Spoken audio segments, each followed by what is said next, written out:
Hello, Spiritual Center Spokane. This is Reverend Bonnie. It is Tuesday, and I am so glad to be with you tonight. I am pre-recording this as I got a last minute call to tend to my grandson. So I moved things around and I am live and not live simultaneously. Anyhow, it is so good to be with you today. I am delighted, absolutely delighted. And let's begin in prayer. So just take a nice, big, deep breath. Place your hand over your heart if you so choose.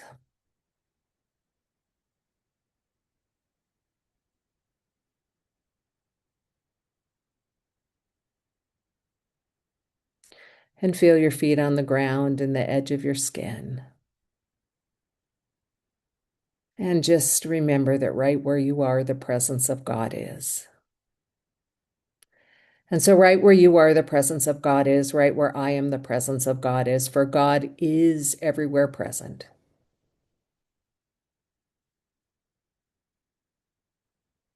And so God is here now. God is with you now. God is everywhere, every when, everything. And so we begin in the allness and the onlyness of God, just seeping in the truth that everything is God. And as Einstein would say, everything is energy with a capital E. So whatever name we call it, it is the vibration and it is the energetic and it is the divine love of this thing that I call God. And so we begin in this space and in this place, recognizing that life is holy and life is good. And so we bless our time together. And I just pray that what you need to hear, you do, and what I need to say, I do, and that the presence of God uses it for something higher and greater. And so it is. Amen. All right, friends. So this has been a crazy, crazy energetic week for me. Those of you who know me personally know that I am highly sensitive, energetically sensitive, and that it's important I ground, and it's important that I ground a lot. So this week started a week ago with the 5/5 portal, or it was May 5th. And so it was a double duty five. And that meant change. And those of you who've been watching me for a while know I just got married and that I've been in the process of moving. And so there's a lot of change going on for me on the in the external world of form. And so on 5/5, along with a group of spiritual leaders, I did an activation and entered into this portal of change. And by about Thursday or Friday, I hit a wall and was absolutely almost comatose, exhausted. And I slept and slept, and I couldn't get out of bed or off the couch. And there was one day that I pushed myself so hard that I just said, you have to get up and do something. And so I got up, I went outside, I pulled 5 weeds, and then came back and went to bed. And it was very interesting how judgmental I was about myself, how I felt like something was wrong and that I really needed to be more active in doing things. I had a to-do list. I had time frames associated with them, and I was like cement. I could not move.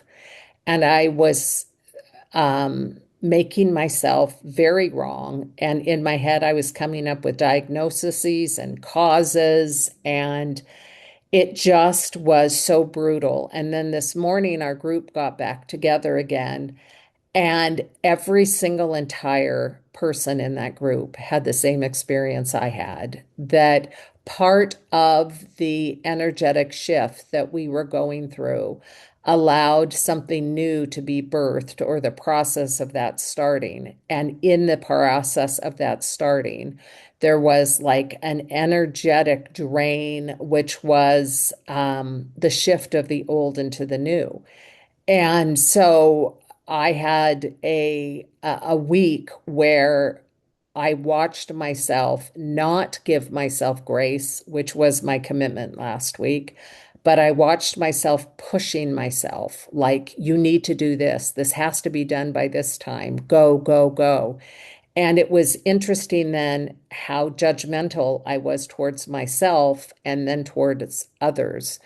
And um, the critical nature of my mind, which doesn't typically operate that way, was fascinating and appalling to watch. And I judged my judgments. So by this morning, when our group gathered together again, I was aware of how I was making myself wrong. And one of the things when I started this YouTube series a year and a half ago or thereabouts, I had said that my commitment was to love all of my emotional states. And what I forgot was to love my physical states too. So I wondered what it would have been like if when I was laying on the couch or laying in bed and in my jammies and pulling weeds, I wonder if I had just loved that level of fatigue and let it be okay, how things may have been different. And I don't know because I didn't do it. But that was a curious thing for me, how I wronged my physicality, my physical self. And that has given me some pause. And it's given me pause for a whole series of reasons. And one is that the tendency, my phone is talking to me. That's interesting because I don't have Siri. Oh, bizarre. Okay. Anyway, there we go. The walls are talking to me. So this past week was brutal. I noticed I was making myself wrong. And in making myself wrong, I wanted to fix it. So I was like, is there vitamins I can take to get energy? What if I walk around the block? Can I push myself and would the movement give me energy? What about iced tea? If I had caffeine, could I have energy? Like I was trying to find ways to get energy when my body just didn't have any. And I became aware. I have many friends, many. I have several friends who during transformations literally fell asleep and woke up a week later. I have two friends that that has happened to. One had some mysterious disease and went to sleep and woke up a week later, and the disease was gone, and she was 40 pounds thinner. And I had another friend who fell asleep and woke up a week later, and she had insight that she had never had before. And so I thought their stories were so cool. And I thought, isn't that interesting that I could honor their stories, but because I woke up in the morning and didn't keep sleeping, I made myself wrong for it. So it's been an interesting awareness to watch. And then, of course, energetically, there's all kinds of stuff going on the planet. And I'm sensitive and I'm going through a lot of change. So, needing to rest was probably a really good next step for me. So, it has been an interesting observation, but it got me to remember the power of cycles. And I have been in the last several months reading about and studying the moon, which I started having a fascination with. And I also have been playing with tarot cards, which I've never done before. And I'm just really having fun communicating with the universe through different mediums, not forgetting my prayer and meditation and the practices that are my standard, but adding an additional language to be able to speak when I work with my clients. And so it has been helpful to remember that the moon has got all kinds of cycles. And each one of us operates from and with a different rhythm. And so that's what I wanted to talk about today, just a little bit. So today I looked up the moon because I've been doing that. And today's moon is a waning crescent moon, and it's 20 to 25% illuminating. And a waning crescent moon means it's a phase of rest and restoration. And how perfect is that for me? It's a time of letting go of emotional clutter, reflection, forgiveness, and release, and staying quiet without outward action. Isn't that interesting? And so, because the light in the moon is decreasing, the symbolism is often connected with surrendering old patterns, grieving what needs to end, simplifying, which I'm doing a lot of, completing cycles, and preparing for the beginning of the new moon when it comes. And so, for someone on a spiritual path like myself and like you, this is a very powerful phase to meditate, journal, pray, automatic write, declutter, which I am doing a lot of, cutting cords, doing any kind of very gentle healing work, and then asking ourselves in meditation, what do I no longer want to carry into my next chapter? What is to release and to do so with grace? And so it got me thinking about the rhythms of nature. I love nature as a metaphor and as a teacher. And the reality is, you and I are natural beings. We are beings of nature. And so I'm looking at rhythms, and here are many of the different rhythms that exist in our world. One is a cosmic rhythm, and that includes the phases of the moon, the sunrise, the sunset, the turning around of the earth, the seasons of the year, ocean tides, planetary orbits, and solar cycles. So they all have their own rhythms. Okay. The rhythm has rainfall patterns, migrations of birds, flower blooming cycles, tree growth rings, river flowing, wind patterns, animal hibernation, and migrations of whales and of butterflies. The rhythm of water, there's waves, tides, rains, evaporation, river, currents, even the flow of blood and tears. And for humans, there's a rhythm in our body, which is our heartbeat, our breath, our sleep cycle, our hormonal cycle, our brain waves, our digestion, our emotional highs and lows, and a nervous system that goes between activity and rest. We are not static beings. And so, as spiritual beings, you and I go through invisible seasons. We have some of expansion and some of retreat, some of grief and some of joy, some of silence and expression, solitude and connection, learning and integration, action and rest. So that got me thinking about where I felt like I was during the 5 days of not being able to move.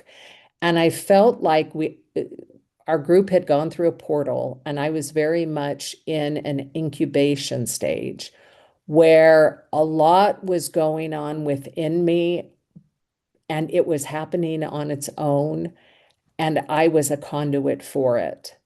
So it wasn't that I was to exert a lot of energy. It was that I was to be a quiet place for the energy to unfold itself.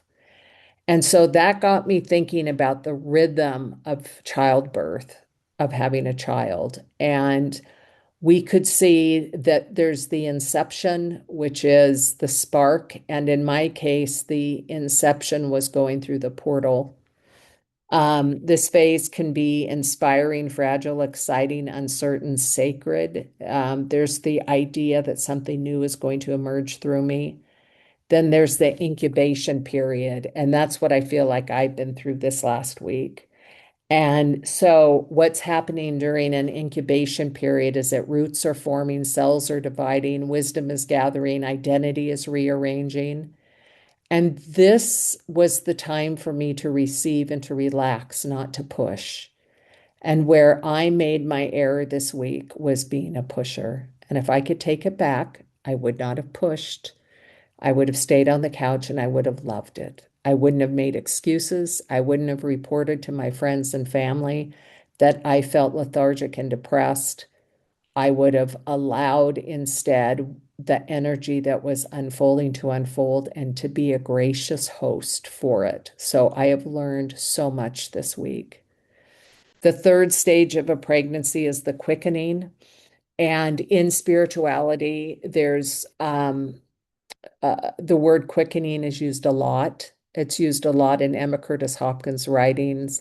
It's used a lot in metaphysics because it's almost like a quantum leap where things are kind of slow like molasses and or deep and introspective like what I went through. And then there's a quickening where everything comes together.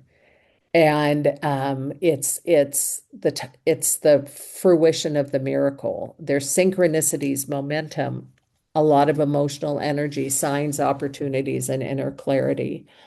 And then we have the gestation period, where we receive nourishment, protection, patience, um, and then labor and birth. And after a birth, the integration of the new self. So that is a lot to talk about. And I'm hoping that in what I mentioned, there's something that grabs you. The one of my big awarenesses as a spiritual advisor who has worked with thousands of people now over the last 40 years is that everyone is so incredibly unique. Although we are so similar in a lot of ways, our own systems are very unique. And we have some of us that are morning people and some of us that are evening people. We have some of us that are introverted and extroverted or biverted. That's a word that I hope I made up because I've never heard it before. We have people who have different levels or different kinds of intellect. We have those who have musical intellect. We have those who have mental intellect. We have those who have healing or visceral or artistic intellect. Athletes. There's an athletic kind of intelligence that's a body wisdom. There's so many different ways of self-expression, and and each one of us has a different propensity towards these. And then we all have different rhythms. So we're different and we have different rhythms. And I'm a writer, and what I do when I write is I tell my family and friends that I'm not available for 4 to 6 weeks. I go away somewhere and I sit and I write. Okay, that's what I do. I know other writers who write a little bit every single day. They have a schedule. I know other people who write only when they're inspired. I know people who write in bursts. That there isn't a one way of being a writer or of exercising the experience called writing. It's different and people's rhythms are different and what works for people is different. And so what I wanted to remind myself during this period, and it's an invitation for you as well, is that part of the awareness as a spirit being in a human body is to watch what is our flow. What is my flow versus yours? How does my being best operate? What what rhythm is it that I have that works best for me. And, for some people, structure is so important, and structure works really well for me. And for other people, they have zero structure and it's all flow. And there's stuff in between. And so for me, when I was on the couch for 5 days and got up to pull some weeds and vacillated between my bed and loved my nightgown, when I did all of this past week, the opportunity for me is to stand back and to watch my cycle, my rhythm, and to trust that everything works together for my highest good and that nothing is wrong. So to watch where I place my attention and that's a form of self-care for me, is again, I wonder what would have happened if I just loved laying on the couch. And my mind got in the way. My mind got in the way. My mind got in the way of what spirit wanted to do in and through my body temple. And the other side to this is nothing is ever wrong. And so my pushing was perfect because I learned what I needed to learn and will continue to learn. So I had a girlfriend say this past week, I'm surprised at how much learning I'm doing at my age. And I am aware that until the day you and I leave our body temples, we will be always learning. And it's a good thing. It's a very good thing. So, my invitation to you this week is to pay attention to your cycles, to your rhythms, to what works for you, and to love yourself through everything, not just emotionally, like I invited you to in the past, but also to love yourself through everything physical, that all of it is God. And so in loving, it's a practice where we're able to accept and integrate and embrace. And as we do it for ourselves, we're able to do it for humanity. So let's go ahead and spend a few moments in silence and then pray out.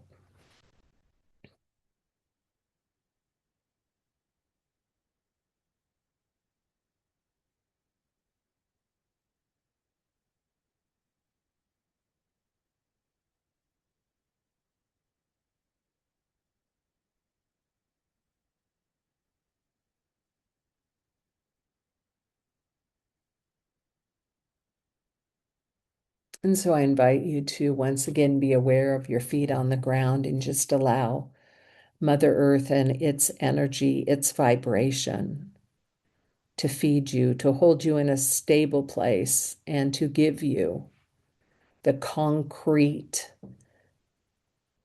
appearing solid energetic that your body temple likes to commune with.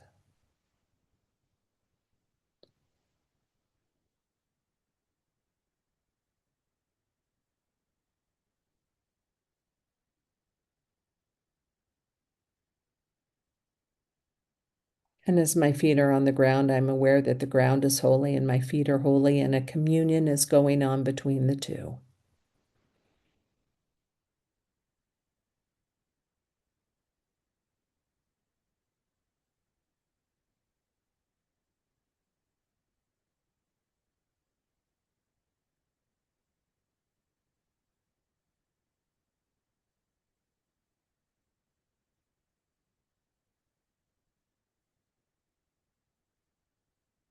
And as I'm aware of the energy exchange between my feet and the ground, I'm just aware of how deeply loved I am. That God so loved the world that it gave us an earth for our feet to stand upon and exchange energy with.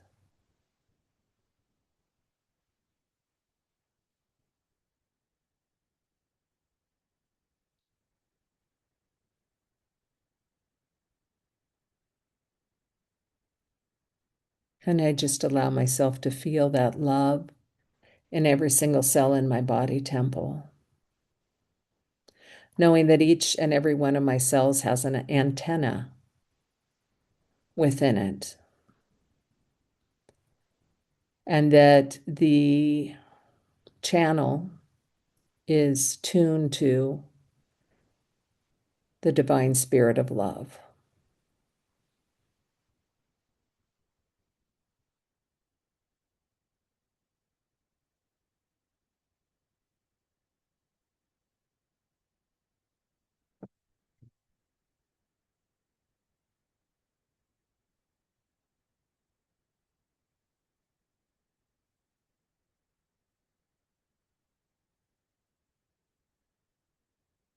And I place my attention upon my knees, upon my hips, upon my private area, upon my belly,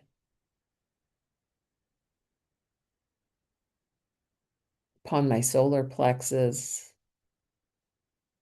upon my heart, upon my throat, upon my ears.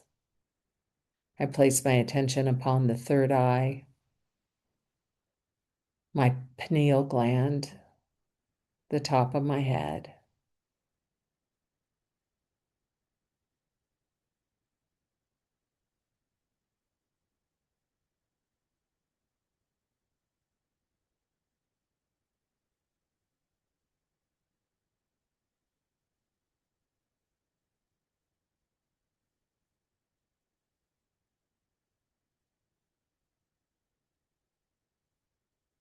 And right here and right now, I just celebrate the goodness and the glory of God as me. Right here and right now, I just give thanks that there's a life force in operation in my body temple, and I give thanks that it's alive within you as well.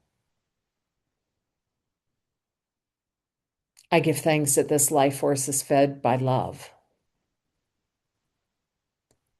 by light, by peace, by joy.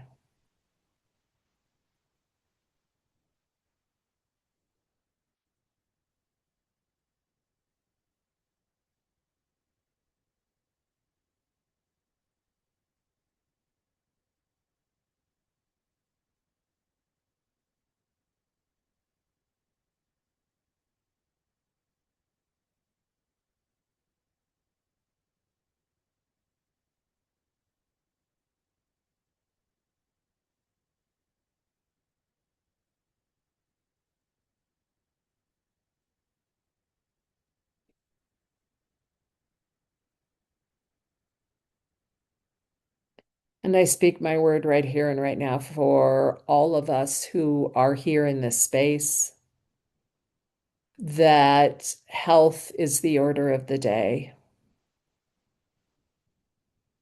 that God, in its infinite ability, provides our body temples with the energy of health, wholeness, well-being. I speak the word for all of us, for intelligence, that the intelligence of God is leading and guiding us. The intelligence to know what to pay attention to and what to say yes to and what to say no to.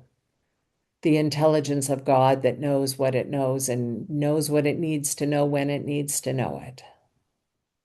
The intelligence of God that operates in rhythms, and the intelligence of awareness to say yes to the rhythm that is ours.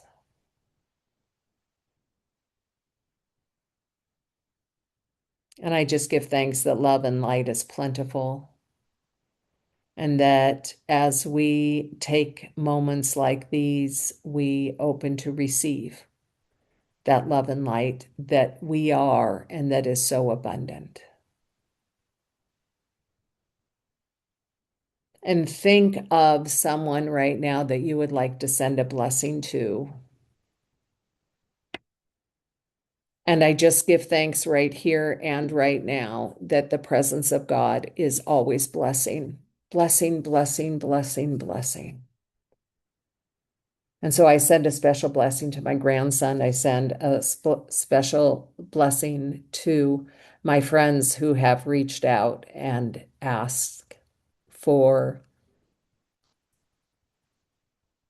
the recognition of the God that they are. And so, in this beautiful May, which is a period of seed planting and a time of the mother, and a time where Buddha is celebrated in this month as having its energy everywhere present, that we just tap into all of the invisible support that exists. I'm so grateful that I am not alone and I never have been. And I'm grateful for this for each one of us. And so I close this prayer looking forward to another week of exploration. And I claim incredible grace for myself. And so it is. Amen. Love and blessing, friends. Have a fantastic night.